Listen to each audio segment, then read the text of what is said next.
Hi friends, welcome back to Ashu creations. ಯಾವಾಗಲೂ ನಾವು egg ಪಪ್ಸ್ನ ಬೇಕ್ರಿಲೇ ತಿಂದು ತಿಂದು ಬೋರ್ ಆಗಿರುತ್ತೆ. ಸೊ ಹಾಗಾಗಿ ನಾನು ಇವತ್ತು ಮನೇಲೇ ಮಾಡೋಣ ಅಂತ ಡಿಸೈಡ್ ಮಾಡಿದೆ. ಎಗ್ ಪಪ್ನ ಆಲ್ರೆಡಿ ಒಂದು ಸತಿ ಮಾಡಿದ್ದೆ, ಇದು ಸೆಕೆಂಡ್ ಟೈಮ್ ನಾನು ಮಾಡ್ತಾ ಇರೋದು ಎಗ್ ಪಪ್ಪು. ಹೇಗಿತ್ತು ಅಂತೀರಾ? ಬೇಕ್ರಿಗಿಂತ ಸಖತ್ತಾಗಿತ್ತು. ಮನೆಯಲ್ಲಿ ಕೂಡ ಈಸಿಯಾಗಿ ಮಾಡ್ಬೋದು, ಬೇಗನೆ ಮಾಡ್ಬೋದು. ಸೊ ಹೇಗೆ ಮಾಡೋದು ಅಂತ ನಾನು ಇವತ್ತು ನಿಮಗೆ ಈ ವಿಡಿಯೋದಲ್ಲಿ ತೋರಿಸ್ತಾ ಇದ್ದೀನಿ. ಇದಕ್ಕಿಂತ ಮುಂಚೆ ನನ್ನ ಚಾನಲ್ನ ಯಾರಿನ್ನೂ ಸಬ್ಸ್ಕ್ರೈಬ್ ಆಗಿಲ್ಲ, ದಯವಿಟ್ಟು ಸಬ್ಸ್ಕ್ರೈಬ್ ಆಗಿ ಮತ್ತು ಬೆಲ್ ಐಕಾನ್ನ ಕ್ಲಿಕ್ ಮಾಡಿ, ನಿಮಗೆ ನೋಟಿಫಿಕೇಷನ್ ಬರುತ್ತೆ. ಫಸ್ಟು ನಾನು ಅಪ್ಲೋಡ್ ಮಾಡೋವಂಥ ವೀಡಿಯೋಸ್ನ ನೀವೇ ಮೊದಲು ನೋಡಬೇಕಂದ್ರೆ ಬೆಲ್ ಐಕಾನ್ನ ಕ್ಲಿಕ್ ಮಾಡಿ, ನಿಮಗೆ ಫಸ್ಟ್ ನೋಟಿಫಿಕೇಷನ್ ಬರುತ್ತೆ. ಅದಲ್ಲದೆ ನನ್ನ ವೀಡಿಯೋನೂ ಕೂಡ ಶೇರ್ ಮಾಡಿ ಅಂತ ಹೇಳ್ತಾ, ಇವಾಗ ಎಗ್ ಪಪ್ಸ್ ಹೇಗೆ ಮಾಡೋದು ಅಂತ ನೋಡೋಣ. ಸೊ ಸ್ಟಾರ್ಟ್ ಮಾಡೋಣ ಅಲ್ಲ. ಮೊದಲಿಗೆ ನಾನಿಲ್ಲಿ 1 ಕಪ್ಪು ಮೈದಾ ಹಿಟ್ಟನ್ನು ತೊಗೊಂಡಿದ್ದೀನಿ. 1 ಸ್ಪೂನ್ ಸಾಲ್ಟನ್ನು ಹಾಕ್ತಾಯಿದ್ದೀನಿ ಮತ್ತು ಒಂದು 15 ಗ್ರಾಮ್ ಅಷ್ಟು ಬಟರ್ನ ಹಾಕ್ತಾಯಿದ್ದೀನಿ. ಇದ್ರ ಜೊತೆಲಿ ನಾನು ಮೊಸರನ್ನು ಕೂಡ ಹಾಕ್ತಾಯಿದ್ದೀನಿ. ಒಂದು 1/2 ಕಪ್ ಅಷ್ಟು ಮೊಸರು ಬೇಕಾಗುತ್ತೆ. ಮತ್ತು ಬೇಕಿಂಗ್ ಸೋಡಾ 1 ಸ್ಪೂನು ಮತ್ತು ಪೌಡರ್ ಶುಗರ್ 2 ಸ್ಪೂನ್ನ ಹಾಕ್ಕೊಂಡಿದ್ದೀನಿ. ನೀವು ಇಲ್ಲಿ ಬಟರ್ನ ಮೆಲ್ಟ್ ಮಾಡಿ ಕೂಡ ಹಾಕೊಬೋದು.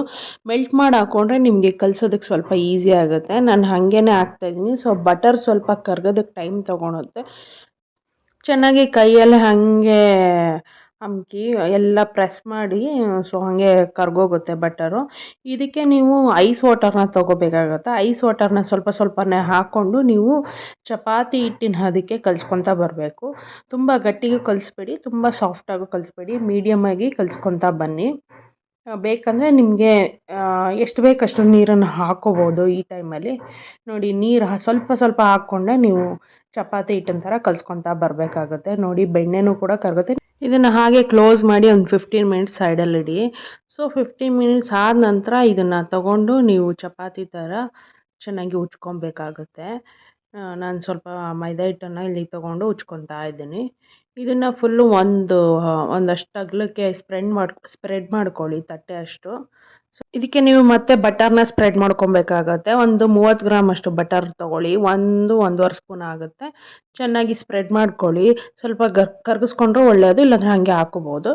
ಇದನ್ನು ಮತ್ತೆ 3 ಫೋಲ್ಡ್ ಮಾಡ್ತಾ ಬನ್ನಿ. ಈ ಫೋಲ್ಡ್ ಮಾಡಿ ನೀವು ಒಂದು 15 ಮಿನಿಟ್ಸ್ ಹಾಗೆ ಇಡಿ. ಮತ್ತು ನೀವು ಇದನ್ನು ಚಪಾತಿ ಹಿಟ್ಟಿನ ಥರ ಮತ್ತೆ ಒತ್ತಬೇಕಾಗುತ್ತೆ. ಚಪಾತಿ ಲಟ್ಟಣಿಗೆಯಲ್ಲಿ ನೋಡಿ, ಈ ಥರ ಒತ್ತಿ ಮತ್ತೆ ಫೋಲ್ಡ್ ಮಾಡಿ, 3 ಫೋಲ್ಡ್ ಮಾಡಿ ಮತ್ತೆ ಒತ್ತಿ. ಈ ಥರ ನೀವು 4-5 ಸತಿ ಮಾಡಬೇಕಾಗತ್ತೆ. ಒಂದೊಂದು ಟೈಮ್ ಮಾಡಿದಾಗಲೂ ನೀವು ಒಂದು 15 ನಿಮಿಷ ಗ್ಯಾಪ್ ಕೊಡಬೇಕಾಗತ್ತೆ. 15 ನಿಮಿಷ ಗ್ಯಾಪಲ್ಲಿ ನೀವು ಇದನ್ನು ಫ್ರಿಜ್ಜಲ್ಲಿ ಇಡಬೇಕಾಗತ್ತೆ. 15 ಮಿನಿಟ್ಸ್ ಫ್ರಿಜ್ಜಲ್ಲಿ ಇಟ್ಟು ಮತ್ತೆ ತೆಗೆದು 3 ಫೋಲ್ಡ್ ಮಾಡಿ ಮತ್ತೆ ಒತ್ತಬೇಕಾಗತ್ತೆ. ಈ ಥರ ಒಂದು 5ರಿಂದ 6 ಟೈಮೇ ಮಾಡಬೇಕಾಗತ್ತೆ. ಈ ಥರ ಮಾಡಿದ್ರೆ ನಿಮಗೆ ಲೇಯರ್ ಬರುತ್ತೆ. ನೋಡಿ, ನಾನು ಫ್ರಿಜ್ಜಲ್ಲಿಟ್ಟು ಮತ್ತೆ ಇನ್ನೊಂದು ಸತಿ ಮಾಡ್ತಾಯಿದ್ದೀನಿ. ಈ ಥರ ಮತ್ತೆ ಒಂದು ರೋಲ್ ಮಾಡ್ಕೊತಾ ಇದ್ದೀನಿ. ಮತ್ತೆ ಅಗ್ಲಕ್ಕೆ ಮಾಡಿಕೊಂಡು ಮತ್ತೆ 3 ಫೋಲ್ಡ್ ಮಾಡ್ತೀನಿ. ಪಫ್ಸ್ಗಳಲ್ಲಿ ಇದೇ ಮೇಯ್ನು, ಪಫ್ ಶೀಟ್ಸ್ ಮಾಡೋದು. ಇದು ನೋಡಿ, ಈ ಥರ ಪಫ್ ಶೀಟ್ ಮಾಡ್ಕೊಳ್ಳೋದ್ರಿಂದ ನಿಮಗೆ ಲೇಯರ್ ಆಗಿ ಕ್ರಿಸ್ಪಿಯಾಗಿ ಬರುತ್ತೆ. ಇದನ್ನು ನೀವು ವೆಜ್ಜಿಗಾದರೂ ಯೂಸ್ ಮಾಡ್ಕೋಬೋದು, ಪನ್ನೀರ್ಗಾದರೂ ಯೂಸ್ ಮಾಡ್ಕೋಬೋದು, ಎನಿಥಿಂಗ್ ಏನು ಬೇಕಿದ್ರು, ಚಿಕನ್ಗಾದರೂ ಮಾಡ್ಕೋಬೋದು, ಏನಾದರೂ ಮಾಡ್ಕೋಬೋದು. ಇದು ಪಫ್ ಶೀಟ್ ಆಗುತ್ತೆ. ಸೊ ಈ ಥರ ನೀವು ಮತ್ತೆ 15 ಮಿನಿಟ್ಸ್ ಎತ್ತಿಡಬೇಕಾಗುತ್ತೆ. ಫ್ರಿಜ್ಜಲ್ಲಿ ಇಟ್ಟು ಮತ್ತೆ ತೆಗೆದು ನಾನು ಮತ್ತೆ ರೋಲ್ ಮಾಡ್ತಾಯಿದ್ದೀನಿ.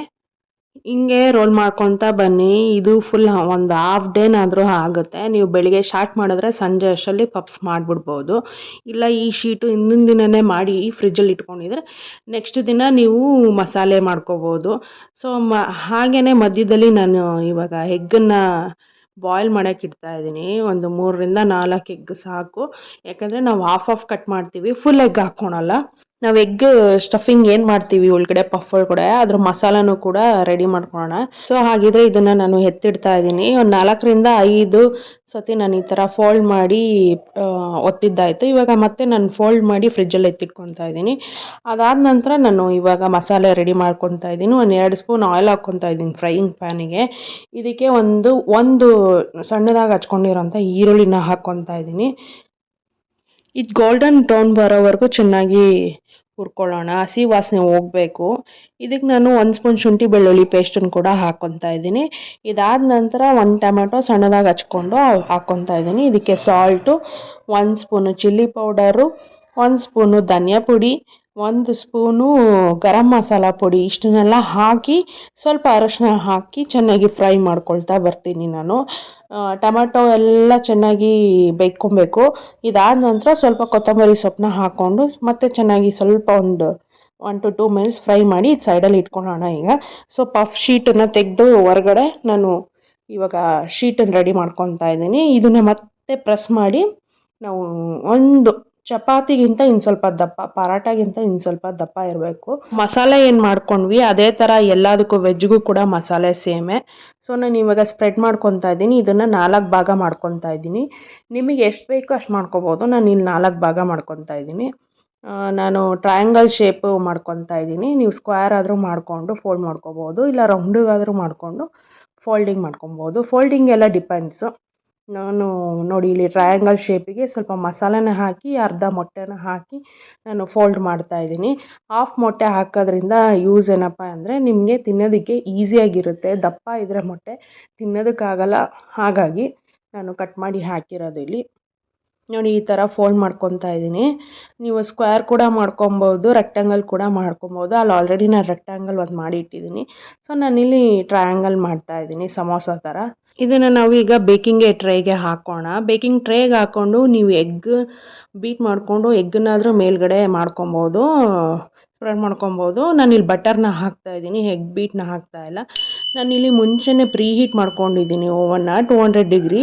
10 ಮಿನಿಟ್ಸ್ ಪ್ರೀ ಹೀಟ್ ಮಾಡಿಕೊಂಡು 200 ಡಿಗ್ರಿ ಮತ್ತು 30 to 40 ಮಿನಿಟ್ಸ್ ನೀವು ಬೇಕ್ ಮಾಡ್ಕೋಬೇಕಾಗತ್ತೆ. ಬಟ್ ಬಿ ಕೇರ್ಫುಲ್, ಸೀದೋಗೋ ಚಾನ್ಸಸ್ ಇರುತ್ತೆ, ನೋಡ್ಕೊಳ್ಳಿ ಇನ್ ಬಿಟ್ವೀನ್. ಎಗ್ ಪಫ್ ರೆಡಿಯಾಗಿದೆ. ಬೇಕ್ರಿಗಿಂತ ಸಕ್ಕತ್ತಾಗಿರುತ್ತೆ. ಮನೆಯಲ್ಲೇ ಹೆಲ್ತಿಯಾಗಿ ಮಾಡಿಕೊಂಡು ತಿನ್ನಿ. ಬೇಕ್ರಿಲೆಲ್ಲ ನಿಮಗೆ ಡಾಲ್ಡಾ ಹಾಕಿರೋ ಚಾನ್ಸಸ್ ಇರುತ್ತೆ. ಮನೇಲಿ ಮಾಡ್ಕೊಂಡು ತಿನ್ನೋದ್ರಿಂದ ನಿಮಗೆ ಬಟರು ಇಲ್ಲ ಗೀ ಹಾಕ್ಕೊಂಡು ಕೂಡ ಮಾಡ್ಕೊಬೋದು. ಹಾಗಂದರೆ ಮನೇಲೇ ಎಗ್ ಪಫ್ಸ್ನ ಮಾಡ್ಕೊತೀರಲ್ಲ, ಓಕೆ ಮಾಡಿ ನನಗೆ ಕಮೆಂಟ್ ಮಾಡಿ ಹೇಗಿತ್ತು ಅಂತ. ಈ ವಿಡಿಯೋ ನೋಡಿದ್ದಕ್ಕೆ ತುಂಬ ಥ್ಯಾಂಕ್ಸ್. ನೆಕ್ಸ್ಟ್ ವಿಡಿಯೋದಲ್ಲಿ ಸಿಗೋಣ. ಹಾಗಿದ್ರೆ ಅಂಟಿಲ್ ದೆನ್ ಟೇಕ್ ಕೇರ್, ಬಾಯ್ ಅಂತ ಹೇಳ್ತಾ ಮುಗಿಸ್ತಾ ಇದ್ದೀನಿ. ಬಾಯ್.